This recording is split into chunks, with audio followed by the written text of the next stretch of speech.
একটা বাচ্চা চলে গেছে ডেঙ্গুতে, আর কোনো বাচ্চা যেন অকালে প্রাণ না হারায়।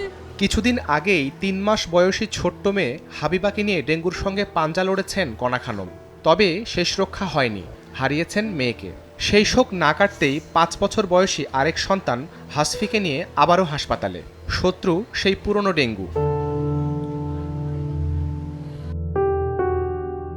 কণার মতো এমন অসংখ্য বাবা মা সন্তানকে নিয়ে ডেঙ্গুর সঙ্গে লড়ছেন জীবন মরণ লড়াই। সেপ্টেম্বর মাস থেকে সংক্রমণ বাড়ার প্রচলিত নিয়ম ভেঙে ডেঙ্গু ছড়াচ্ছে বছর জুড়েই।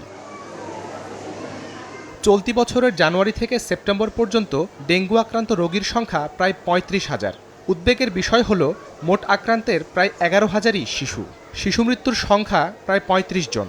হাসপাতাল কর্তৃপক্ষের মতে রোগ প্রতিরোধ ক্ষমতা কম থাকায় ডেঙ্গুতে প্রাপ্তবয়স্কদের তুলনায় বেশি ঝুঁকিতে থাকে শিশুরা। ডেঙ্গুর প্রাথমিক উপসর্গ দেখা দিলে কালক্ষেপণ না করে শিশুকে দ্রুত চিকিৎসকের কাছে নেওয়ার পরামর্শ তাদের।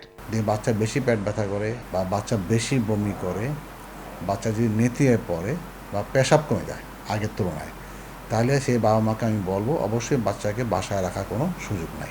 দেরি করে ফেলে বাচ্চা শকে চলে যায়, তাহলে সেটা একটু অন্য ধরনের সিভিয়ারিটি চলে গেল। অথবা শকে যাওয়ার আগে যদি আমি এই সাইনগুলি দেখি, সিমটমগুলি বুঝতে পারি, তাহলে অবশ্যই আমাদের বাচ্চাটার আউটকাম বেটার হবে।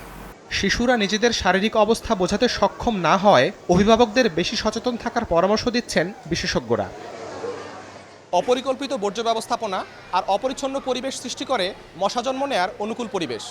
বাড়তে থাকে এডিস মশা, আর সে মশার কামড়ে একটি শিশু তার পড়ার টেবিল থেকে ছিটকে পড়তে পারে আইসিইউ ঘর পর্যন্ত। তাই ডেঙ্গু প্রতিরোধে এগিয়ে আসতে হবে স্বাস্থ্য মন্ত্রণালয়, সিটি কর্পোরেশন আর সংশ্লিষ্ট সংস্থাগুলোকে। বাড়াতে হবে নাগরিক সচেতনতা। শাহরিয়ার সৌমিক, সময় সংবাদ, ঢাকা।